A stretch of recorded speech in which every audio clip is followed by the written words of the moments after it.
श्रीगणेशाय नमः। नारद उवाच प्रणम्य शिरसा देवं गौरीपुत्रं विनायकं भक्तावासं स्मरेन्नित्य आयुः कामार्थसाधये। प्रथमं वक्रतुण्डं च एकदन्तं द्वितीयकं तृतीयं कृष्णपिङ्गाक्षं गजवक्त्रं चतुर्धकं लम्बोदरं पञ्चमं च षष्ठं विकटमेव च सप्तमं विघ्नराजेन्द्रं च धूम्रवर्णं तथाष्टमं नवमं भालचन्द्रं च दशमं तु विनायकम् एकदंसं गणपतिं द्वादशं तु गजाननं द्वादशैतानि नामानि त्रिसन्ध्यं यः पठेन्नरः न च विघ्नभयं तस्य सर्वसिद्धिकरं प्रभो।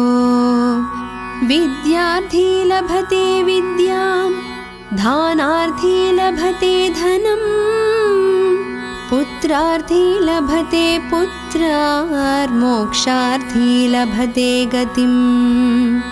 जपेत् गणपतिस्तोत्रं षड्भिर्मासैः फलं लभेत् संवत्सरेण सिद्धिं च लभते नात्र संशयः। अष्टभ्यो ब्राह्मणेभ्यश्च लिखित्वा यः समर्पयेत् तस्य विद्या भवेत् सर्वा गणेशस्य प्रसादतः। श्रीगणेशाय नमः। नारद उवाच प्रणम्य शिरसा देवं गौरीपुत्रं विनायकं भक्तावासं स्मरेन्नित्य आयुः कामार्थसाधये। प्रथमं वक्रतुण्डं च एकदन्तं द्वितीयकं तृतीयं कृष्णपिङ्गाक्षं गजवक्त्रं चतुर्धकं लम्बोदरं पञ्चमं च षष्ठं विकटमेव च सप्तमं विघ्नराजेन्द्रं च धूम्रवर्णं तथाष्टमं नवमं भालचन्द्रं च दशमं तु विनायकम् एकदंसं गणपतिं द्वादशं तु गजाननं द्वादशैतानि नामानि त्रिसन्ध्यं यः पठेन्नरः न च विघ्नभयं तस्य सर्वसिद्धिकरं प्रभो। विद्यार्थी लभते विद्यां धानार्थी लभते धनम् पुत्रार्थी लभते पुत्रार्मोक्षार्थी लभते गतिम्। जपेत् गणपतिस्तोत्रं षड्भिर्मासैः फलं लभेत् संवत्सरेण सिद्धिं च लभते नात्र संशयः। अष्टभ्यो ब्राह्मणेभ्यश्च लिखित्वा यः समर्पयेत् तस्य विद्या भवेत् सर्वा गणेशस्य प्रसादतः। श्रीगणेशाय नमः। नारद उवाच प्रणम्य शिरसा देवं गौरीपुत्रं विनायकं भक्तावासं स्मरेन्नित्य आयुः कामार्थसाधये। प्रथमं वक्रतुण्डं च एकदन्तं द्वितीयकं तृतीयं कृष्णपिङ्गाक्षं गजवक्त्रं चतुर्धकं लम्बोदरं पञ्चमं च षष्ठं विकटमेव च सप्तमं विघ्नराजेन्द्रं च धूम्रवर्णं तथाष्टमं नवमं भालचन्द्रं च दशमं तु विनायकम् एकदंसं गणपतिं द्वादशं तु गजाननं द्वादशैतानि नामानि त्रिसन्ध्यं यः पठेन्नरः न च विघ्नभयं तस्य सर्वसिद्धिकरं प्रभो विद्यार्थी लभते विद्यां दानार्थी लभते धनम् पुत्रार्थी लभते पुत्रार्मोक्षार्थी लभते गतिम् जपेत् गणपतिस्तोत्रं षड्भिर्मासैः फलं लभेत् संवत्सरेण सिद्धिं च लभते नात्र संशयः अष्टभ्यो ब्राह्मणेभ्यश्च लिखित्वा यः समर्पयेत् तस्य विद्या भवेत् सर्वा गणेशस्य प्रसादतः। श्रीगणेशाय नमः। नारद उवाच प्रणम्य शिरसा देवं गौरीपुत्रं विनायकं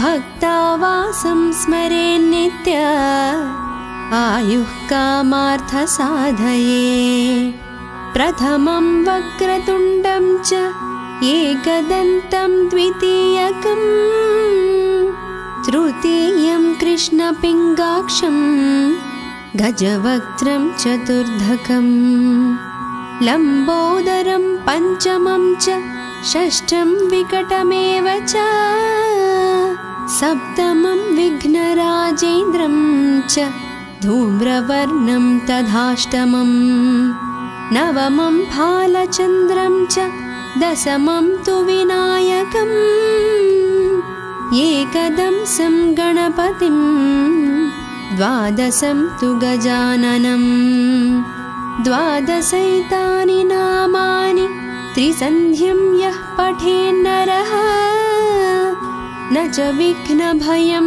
तस्य सर्वसिद्धिकरं प्रभो विद्यार्थी लभते विद्यां दानार्थी लभते धनम् पुत्रार्थी लभते पुत्रार्मोक्षार्थी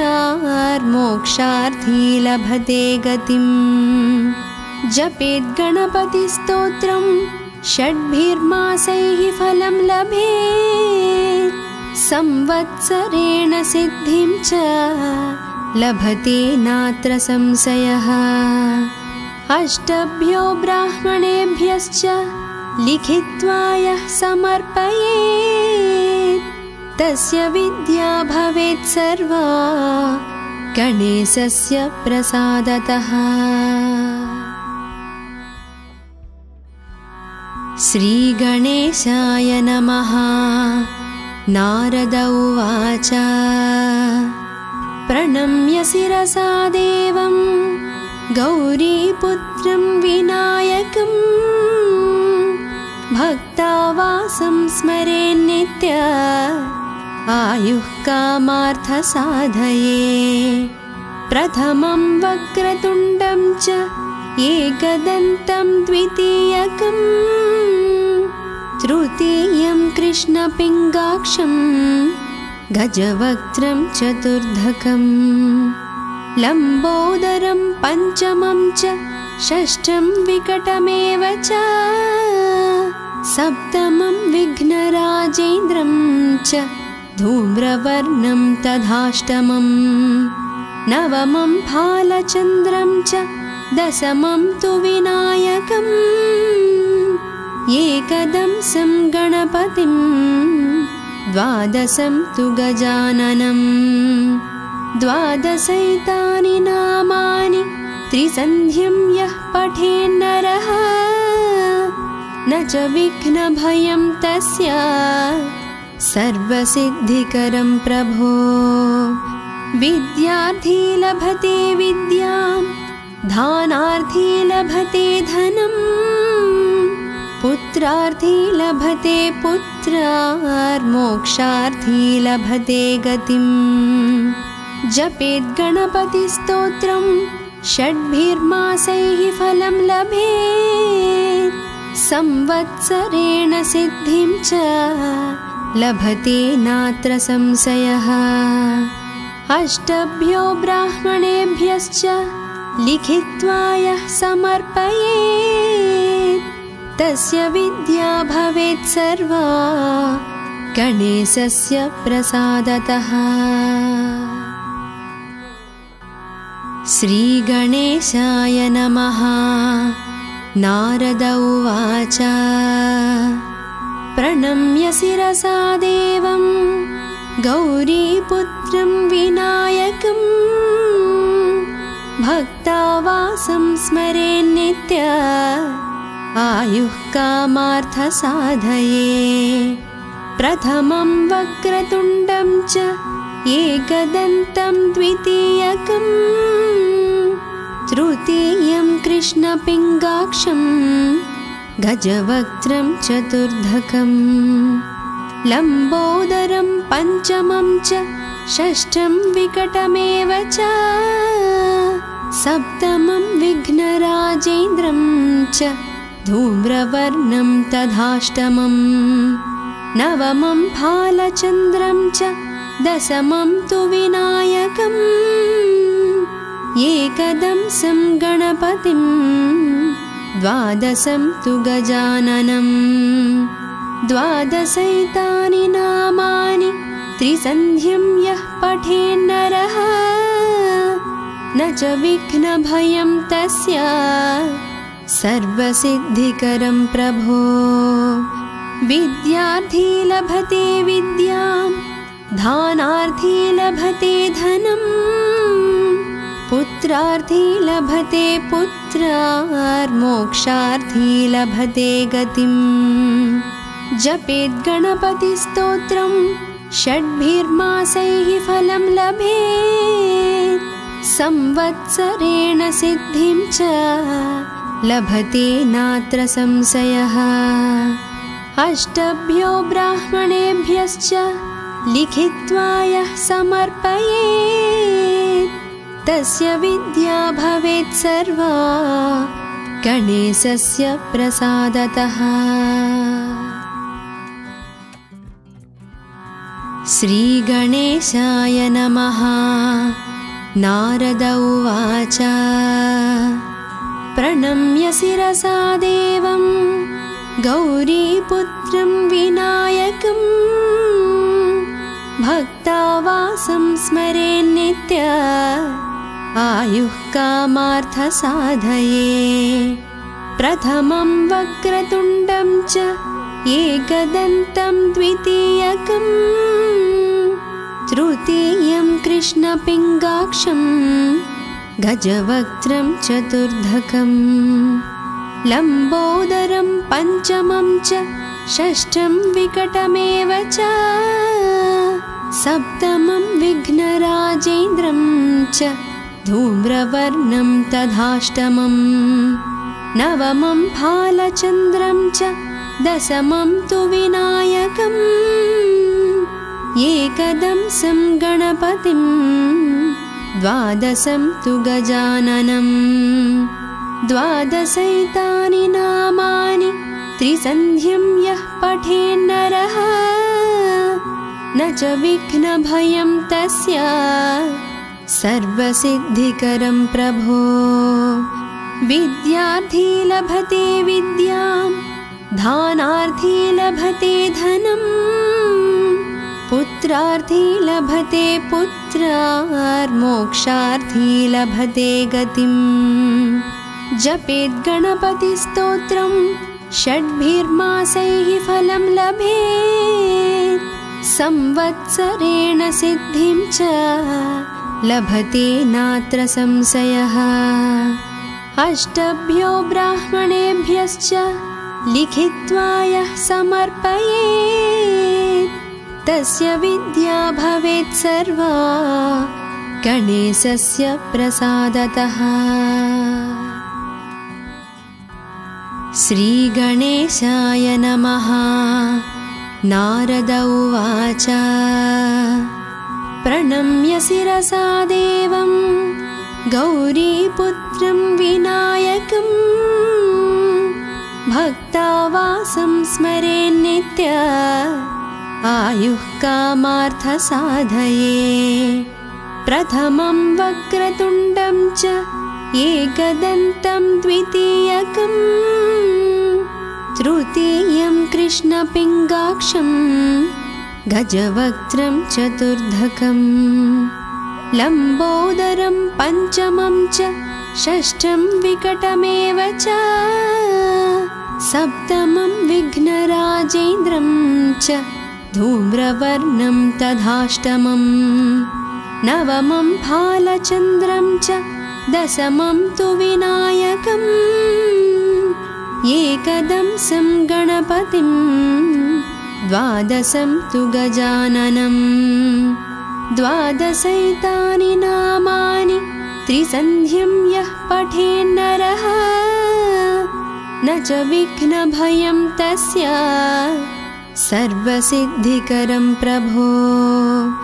विद्यार्थी लभते विद्यां दानार्थी लभते धनं पुत्रार्थी लभते पुत्रार्मोक्षार्थी लभते गतिं। जपेत् गणपतिस्तोत्रं षड्भिर्मासैः फलं लभेत् संवत्सरेण सिद्धिं च लभते नात्र संशयः। अष्टभ्यो ब्राह्मणेभ्यश्च लिखित्वा यः समर्पयेत् तस्य विद्या भवेत् सर्वा गणेशस्य प्रसादतः। श्रीगणेशाय नमः। नारद उवाच प्रणम्य शिरसा देवं गौरीपुत्रं विनायकं भक्तावासं स्मरेन्नित्य आयुः कामार्थसाधये।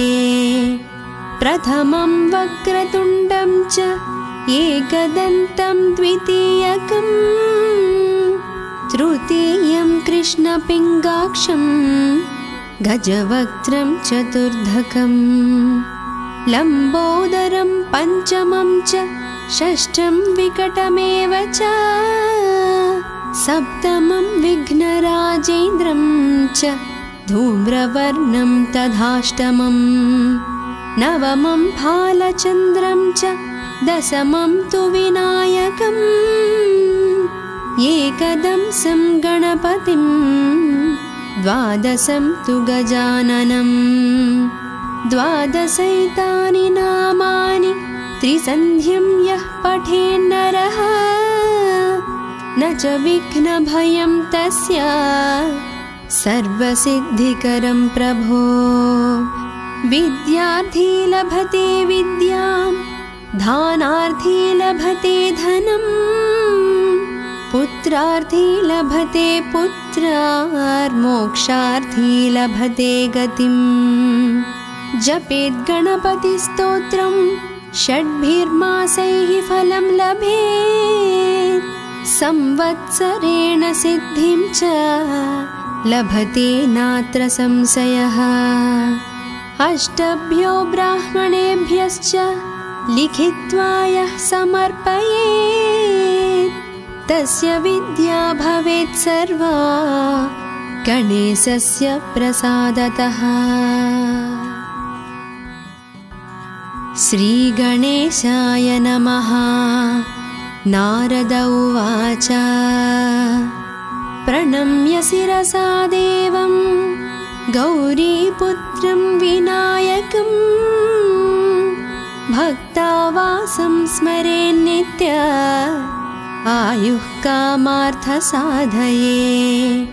प्रथमं वक्रतुण्डं च एकदन्तं द्वितीयकं तृतीयं कृष्णपिङ्गाक्षं गजवक्त्रं चतुर्धकं लम्बोदरं पञ्चमं च षष्ठं विकटमेव च सप्तमं विघ्नराजेन्द्रं च धूम्रवर्णं तथाष्टमं नवमं फालचन्द्रं च दशमं तु विनायकम् एकदंसं गणपतिं द्वादशं तु गजाननं द्वादशैतानि नामानि त्रिसन्ध्यं यः पठेन्नरः न च विघ्नभयं तस्य सर्वसिद्धिकरं प्रभो विद्यार्थी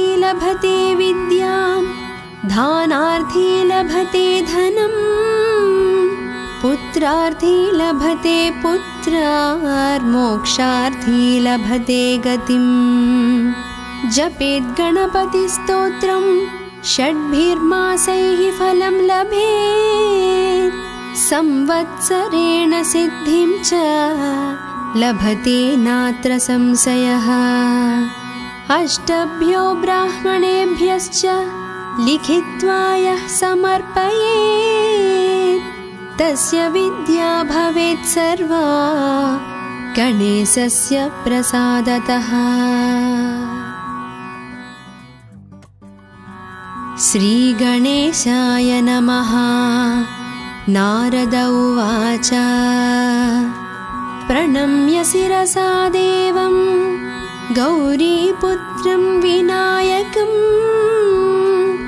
भक्तावासं स्मरेन्नित्य आयुः कामार्थसाधये प्रथमं वक्रतुण्डं च एकदन्तं द्वितीयकम् तृतीयं कृष्णपिङ्गाक्षं गजवक्त्रं चतुर्धकं लम्बोदरं पञ्चमं च षष्ठं विकटमेव च सप्तमं विघ्नराजेन्द्रं च धूम्रवर्णं तथाष्टमं नवमं फालचन्द्रं च दशमं तु विनायकम् एकदंसं गणपतिं द्वादशं तु गजाननं द्वादशैतानि नामानि त्रिसन्ध्यं यः पठेन्नरः न च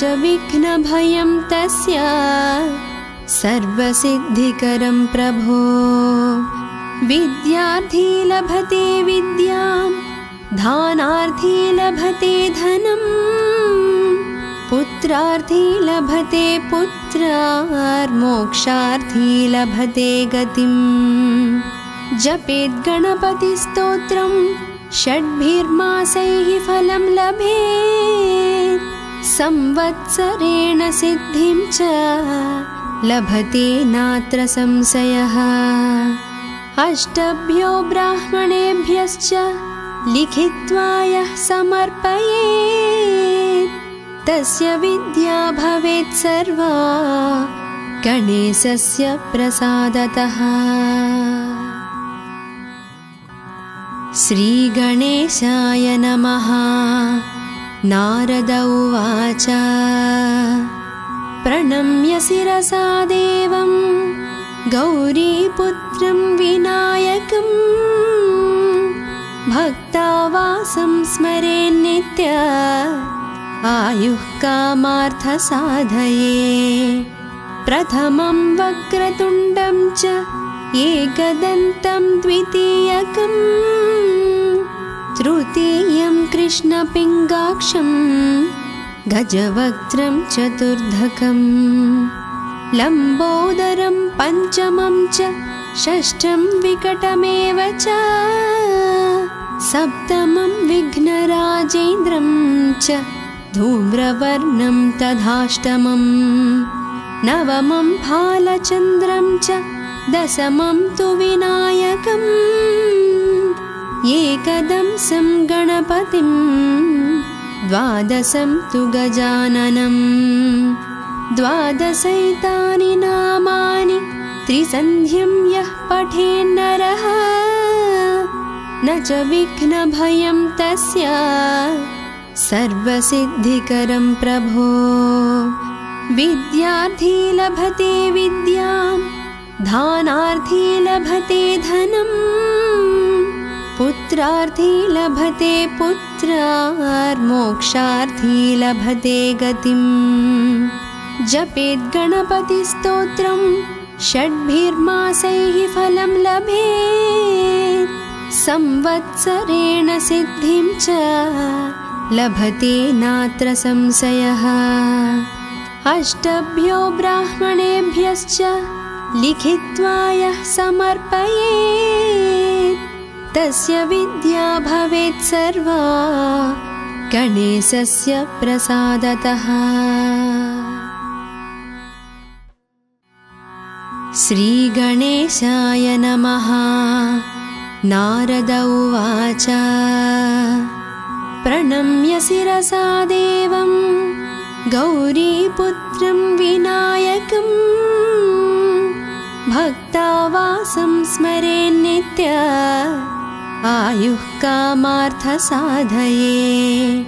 प्रथमं वक्रतुण्डं च एकदन्तं द्वितीयकं तृतीयं कृष्णपिङ्गाक्षं गजवक्त्रं चतुर्धकं लम्बोदरं पञ्चमं च षष्ठं विकटमेव च सप्तमं विघ्नराजेन्द्रं च धूम्रवर्णं तथाष्टमं नवमं भालचन्द्रं च दशमं तु विनायकम् एकदंसं गणपतिं द्वादशं तु गजाननं द्वादशैतानि नामानि त्रिसन्ध्यं यः पठेन्नरः न च विघ्नभयं तस्य सर्वसिद्धिकरं प्रभो।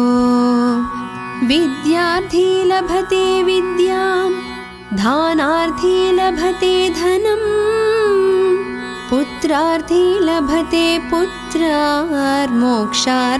लभते गतिम्।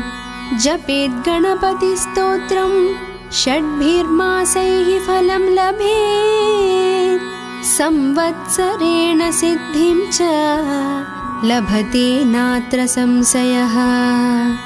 अष्टभ्यो ब्राह्मणेभ्यश्च लिखित्वा यः समर्पयेत् तस्य विद्या भवेत् सर्वा गणेशस्य प्रसादतः। श्रीगणेशाय नमः। नारद उवाच प्रणम्य शिरसा देवं गौरीपुत्रं विनायकं भक्तावासं स्मरेन्नित्य आयुः कामार्थसाधये। प्रथमं वक्रतुण्डं च एकदन्तं द्वितीयकं तृतीयं कृष्णपिङ्गाक्षं गजवक्त्रं चतुर्धकं लम्बोदरं पञ्चमं च षष्ठं विकटमेव च सप्तमं विघ्नराजेन्द्रं च धूम्रवर्णं तथाष्टमं नवमं भालचन्द्रं च दशमं तु विनायकम् एकदंसं गणपतिं द्वादशं तु गजाननं द्वादशैतानि नामानि त्रिसन्ध्यं यः पठेन्नरः न च विघ्नभयं तस्य सर्वसिद्धिकरं प्रभो। विद्यार्थी लभते विद्यां दानार्थी लभते धनं पुत्रार्थी लभते पुत्रार्मोक्षार्थी लभते गतिम्। जपेत् गणपतिस्तोत्रं षड्भिर्मासैः फलं लभेत् संवत्सरेण सिद्धिं च लभते नात्र संशयः। अष्टभ्यो ब्राह्मणेभ्यश्च लिखित्वा यः समर्पयेत् तस्य विद्या भवेत् सर्वा गणेशस्य प्रसादतः। श्रीगणेशाय नमः। नारद उवाच प्रणम्य शिरसा देवं गौरीपुत्रं विनायकं भक्तावासं स्मरेन्नित्य आयुः कामार्थसाधये।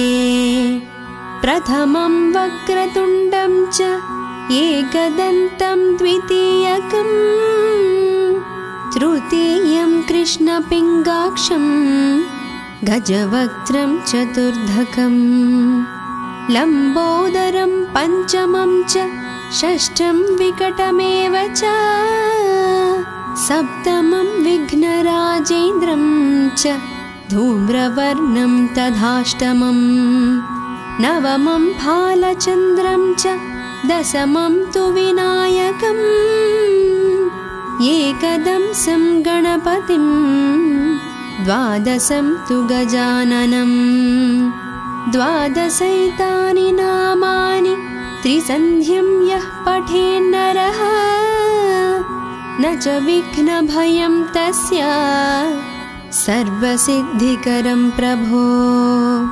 विद्यार्थी लभते विद्यां दानार्थी लभते धनं पुत्रार्थी लभते पुत्रार्मोक्षार्थी लभते गतिं। जपेत् गणपतिस्तोत्रं षड्भिर्मासैः फलं लभेत् संवत्सरेण सिद्धिं च लभते नात्र संशयः। अष्टभ्यो ब्राह्मणेभ्यश्च लिखित्वा यः समर्पयेत् तस्य विद्या भवेत् सर्वा गणेशस्य प्रसादतः। श्रीगणेशाय नमः। नारद उवाच प्रणम्य शिरसा देवं गौरीपुत्रं विनायकं भक्तावासं स्मरेन्नित्य आयुः कामार्थसाधये। प्रथमं वक्रतुण्डं च एकदन्तं द्वितीयकं तृतीयं कृष्णपिङ्गाक्षं गजवक्त्रं चतुर्धकं लम्बोदरं पञ्चमं च षष्ठं विकटमेव च सप्तमं विघ्नराजेन्द्रं च धूम्रवर्णं तथाष्टमं नवमं भालचन्द्रं च दशमं तु विनायकम् एकदंसं गणपतिं द्वादशं तु गजाननं द्वादशैतानि नामानि त्रिसन्ध्यं यः पठेन्नरः न च विघ्नभयं तस्य सर्वसिद्धिकरं प्रभो। विद्यार्थी लभते विद्यां दानार्थी लभते धनं पुत्रार्थी लभते पुत्रार्मोक्षार्थी लभते गतिं। जपेत् गणपतिस्तोत्रं षड्भिर्मासैः फलं लभेत् संवत्सरेण सिद्धिं च लभते नात्र संशयः।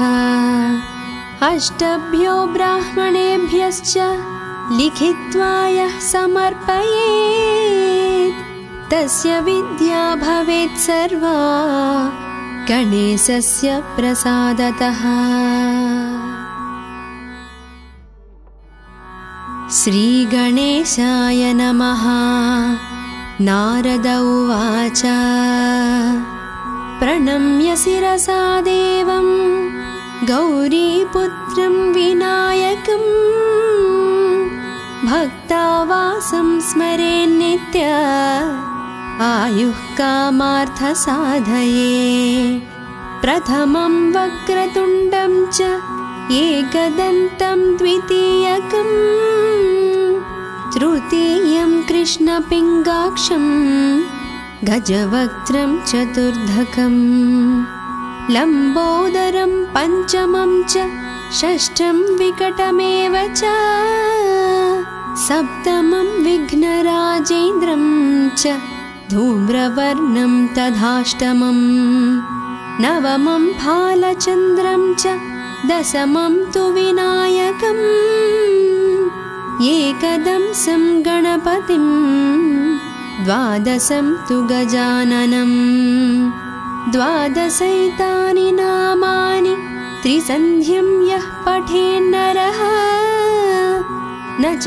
विघ्नभयं तस्य सर्वसिद्धिकरं प्रभो विद्यार्थी लभते विद्यां धानार्थी लभते धनं पुत्रार्थी लभते पुत्रार्मोक्षार्थी